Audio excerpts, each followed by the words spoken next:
قربانی کس پر واجب ہے؟ چند صورتوں میں قربانی کرنا واجب ہے۔ نمبر 1، کسی شخص نے قربانی کی منت مانی ہو تو اس پر قربانی کرنا واجب ہے۔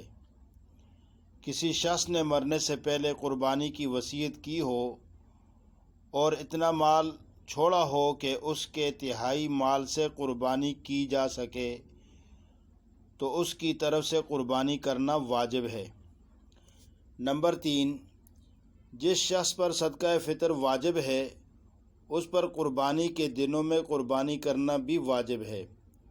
پس جس شخص کے پاس رہائشی مکان، کھانے پینے کا سامان، استعمال کے کپڑوں اور روزمرہ استعمال کی دوسری چیزوں کے علاوہ 52.5 تولہ چاندی کی مالیت کا نقد روپیہ، مال تجارت یا دیگر سامان ہو، اس پر قربانی کرنا واجب ہے۔ مثلا ایک شخص کے پاس 2 مکان ہیں، ایک مکان اس کی رہائش کا ہے اور دوسرا خالی ہے، تو اس پر قربانی واجب ہے، جبکہ اس خالی مکان کی قیمت 52.5 تولہ چاندی کی مالیت کے برابر ہو۔ یا مثلا ایک مکان میں وہ خود رہتا ہو اور دوسرا مکان کرایہ پر اٹھایا ہے تو اس پر بھی قربانی واجب ہے، البتہ اگر اس کا ذریعہ معاش یہی مکان کا کرایہ ہے تو یہ بھی ضروریات زندگی میں شمار ہوگا اور اس پر قربانی کرنا واجب نہیں ہوگی۔ یا مثلا کسی کے پاس 2 گاڑیاں ہیں، ایک عام استعمال کی ہے اور دوسری زائد، تو اس پر بھی قربانی واجب ہے۔ یا مثلا کسی کے پاس 2 پلاٹ ہیں، ایک اس کی سکونتی مکان کے لیے ہے اور دوسرا زائد، تو اگر اس کے دوسرے پلاٹ کی قیمت 52.5 تولہ چاندی کی مالیت کے برابر ہو تو اس پر بھی قربانی واجب ہے۔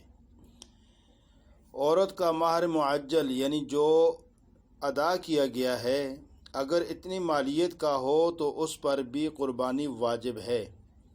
یا صرف والدین کی طرف سے دیا گیا زیور اور استعمال سے زائد کپڑے نصاب کی مالیت کو پہنچتے ہوں تو اس پر بھی قربانی کرنا واجب ہے۔ ایک شخص ملازم ہے، اس کی ماہانہ تنخواہ سے اس کے اہل و عیال کی گزر بسر ہو سکتی ہے تو پس انداز نہیں ہو سکتی، اس پر قربانی واجب نہیں، جبکہ اس کے پاس کوئی اور مالیت نہ ہو۔ ایک شخص کے پاس زرعی اراضی ہے یعنی زمین ہے، جس کی پیداوار سے اس کی گزر اوقات ہوتی ہے، وہ زمین اس کی ضروریات میں سے سمجھی جائے گی۔ ایک شخص کے پاس ہل جوتنے کے لیے بیل اور 2 دہاڑی گائے بھینس کے علاوہ اور مویشی اتنے ہیں کہ ان